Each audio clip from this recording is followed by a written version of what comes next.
ఫిబ్రవరి నెల కన్య రాశి వారికి ఆలోచనాత్మకమైన ప్రణాళికబద్ధమైన పురోగతి తీసుకువచ్చే సమయం. మీరు సహజంగా విశ్లేషణాత్మకంగా ఆలోచించే స్వభావం కలవారు. ఈ నెలలో ఆ లక్షణం మీకు పెద్ద బలం అవుతుంది. నెల ప్రారంభంలో కొంత గందరగోళం, పనుల్లో ఆలస్యం లేదా నిర్ణయాలు చిన్న సందిగ్ధతలు ఎదురవుతాయి. కానీ ఇవి తాత్కాలికమే.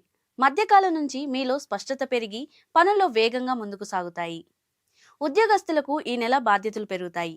మీరు చేసే ప్రతి పనిని జాగ్రత్తగా క్రమశిక్షణతో పూర్తి చేయడం వల్ల పై అధికారుల ప్రశంసలు పొందే అవకాశం ఉంది. కొత్త ప్రాజెక్టులు లేదా అదనపు బాధ్యతలు రావచ్చు. కొంత ఒత్తిడి ఉన్నప్పటికీ మీరు సమయపాలన పాటిస్తే మంచి ఫలితాలు అందుకుంటారు. ఉద్యోగ మార్పు ఆలోచనలో ఉన్నవారికి మధ్య లేదా చివరి వారాల్లో అనుకూల సమాచారం రావచ్చు. వ్యాపారస్తులకు మొదటి భాగం సాధారణంగా ఉంటుంది. పెద్ద లాభాలు లేకపోయినా నష్టాలు కూడా ఉండవు. అయితే ద్వితీయార్థంలో కస్టమర్ల స్పందన మెరుగుపడుతుంది.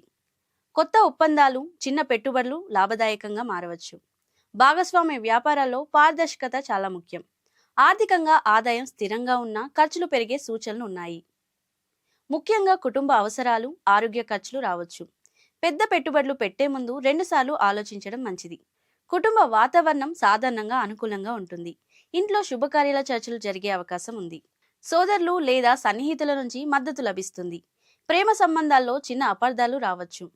అయితే మీరు ఓర్పుతో మాట్లాడితే సమస్యలు సులభంగా పరిష్కారం అవుతాయి. దాంపత్య జీవితంలో పరస్పర గౌరవం అవసరం. ఆరోగ్యపరంగా జీర్ణ సంబంధ సమస్యలు, నిద్రలేమి లేదా ఒత్తిడి కారణంగా అలసట ఉండవచ్చు. సమయానికి ఆహారం తీసుకోవడం, చల్లని పదార్థాలు తగ్గించడం మంచిది. యోగా, ప్రాణాయామం, ధ్యానం వంటి సాధనలు మానసిక ప్రశాంతతను ఇస్తాయి. ప్రతిరోజు కొంత సమయం మీకోసం కేటాయించండి. శుభ తేదీలు 5, 14, 23. శుభ రంగు ఆకుపచ్చ. శుభ దిశ ఉత్తరం. పరిహారం: ప్రతి బుధవారం విష్ణు ప్రార్థన చేయడం, పచ్చని వస్త్రం దానం చేయడం శుభప్రదం.